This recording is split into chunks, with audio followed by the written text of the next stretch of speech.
ബുധനാഴ്ച നാടിനെ നടുക്കിയ കൊലപാതകത്തിന്റെ ദൃശ്യങ്ങൾ കഴിഞ്ഞ ദിവസമാണ് പുറത്തു വന്നത്. ആ ദൃശ്യങ്ങൾ പുറത്തു വന്നതിന് പിന്നാലെ പ്രതി അലനെ പോലീസ് കസ്റ്റഡിയിലെടുക്കുകയും ചെയ്തു. ബിനോയുടെ കൊലപാതകത്തിൽ ആദ്യം പ്രതി അലനുമായി പോലീസ് തെളിവെടുപ്പിനെത്തിയത് തോപ്പുംപടിയിലെ അത്തിപ്പുഴയിലെ വീട്ടിലാണ്. അവിടെ നിന്ന് കൊലപാതകത്തിന് ഉപയോഗിച്ച കത്തിയടക്കം പോലീസ് കണ്ടെത്തി.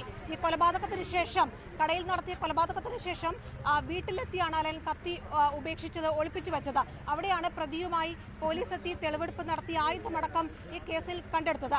അതിന് പിന്നാലെ അലൻ കത്തി വാങ്ങിയ നസ്രത്തിലെ കടയിലെത്തി പോലീസ് തെളിവെടുപ്പ് പൂർത്തിയാക്കി. കൊലപാതകത്തിന് 2 ദിവസം മുമ്പാണ് പ്രതി ഈ സ്ഥലത്തെത്തി കത്തി വാങ്ങുന്നത്. ആ കടയിൽ പ്രതിയെ എത്തിച്ചുകൊണ്ടാണ് പോലീസ് തെളിവെടുപ്പ് നടത്തിയത്.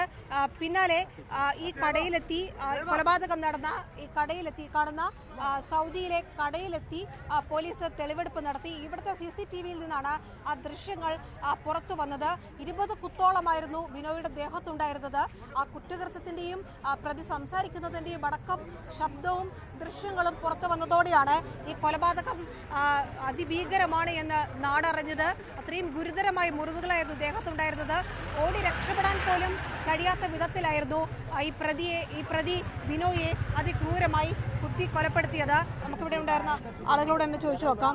ചേച്ചി, നിങ്ങളൊക്കെ ഇവിടെ ഉണ്ട്? ഞങ്ങളെല്ലാം അയൽവാസികളാണ്. പക്ഷെ ഞങ്ങൾക്ക് അറിയില്ല. ഞങ്ങളിങ്ങനെ ഒരാൾ വന്ന് പറഞ്ഞപ്പോഴാണ് അറിയണത് ഒരാൾ അതിൻ്റെ അകത്ത് ചോരയിൽ കിടക്കണമെന്ന് അറിഞ്ഞു. അപ്പം ഞങ്ങൾ എല്ലാവരും കയറി കണ്ടു. പുറത്തിറക്കുന്നൊക്കെ പറയുന്നുണ്ടായിരുന്നു തെളിവ്. അതാണ് അത് കാണാൻ വേണ്ടിയാണ്, ഇയാളൊന്ന് കാണാൻ വേണ്ടി വ്യക്തിനൊന്ന് കാണണ്ടേ നമുക്ക്. അല്ലാതെ പിന്നെ എങ്ങനെയാണ് നമ്മുടെ പരിസരത്ത് വന്നല്ലേ ചെയ്തേക്കണത്, ഈ കൊല ചെയ്തേക്കണത്. അപ്പോൾ ഒന്ന് കാണണം. എന്തായാലും തെളിവെടുപ്പടക്കം പൂർത്തിയാക്കിയിട്ടുണ്ട്. പോലീസിന് ഏറ്റവും പ്രധാനപ്പെട്ടത് ഈ കേസിൽ ആയുധം കണ്ടെടുക്കുക എന്നുള്ളതായിരുന്നു. അത് അത്തിപ്പുഴയിലെ പ്രതി അലന്റെ വീട്ടിൽ നിന്ന് പോലീസ് കണ്ടെടുത്തിട്ടുണ്ട്. ഈ ആയുധങ്ങളാണ് ഈ കേസിൽ ഏറ്റവും നിർണായകമായത്. മറ്റൊന്ന് ആയുധം വാങ്ങിയ കടയാണ്. അവിടെ എത്തിച്ചും തെളിവെടുപ്പ് നടത്തിയിട്ടുണ്ട്. എന്തായാലും ഈ തെളിവെടുപ്പ് പൂർത്തിയാക്കിയിട്ടുണ്ട്. ഒരു മാനസിക ആരോഗ്യ കേന്ദ്രത്തിൽ ലഹരി വിമുക്ത ചികിത്സയ്ക്കായി അലനെ കൊണ്ടുപോയി എന്ന കാരണത്താലാണ് 2 വർഷങ്ങൾക്കിപ്പുറം ഈ അലൻ ബിനോയുടെ ഭാര്യ ജോലി ചെയ്യുന്ന മാനസികാരോഗ്യ കേന്ദ്രത്തിൽ എത്തിച്ചു എന്നതിൻ്റെ പ്രതികാരമായാണ് ഇത്തരത്തിലൊരു ക്രൂര കൊലപാതകം നടത്തുന്നത്. ആ സംഭാഷണങ്ങളടക്കം കൊലപാതകത്തിന് മുമ്പ് CCTVയിൽ പതിഞ്ഞതാണ്. ഓടി രക്ഷപ്പെടാൻ പോലും കഴിയും മുമ്പ് പോക്കറ്റിൽ കരുതിയിരുന്ന കത്തി ഉപയോഗിച്ച് പ്രതി ബിനോയെ അതിക്രൂരമായി കൊലപ്പെടുത്തുകയായിരുന്നു.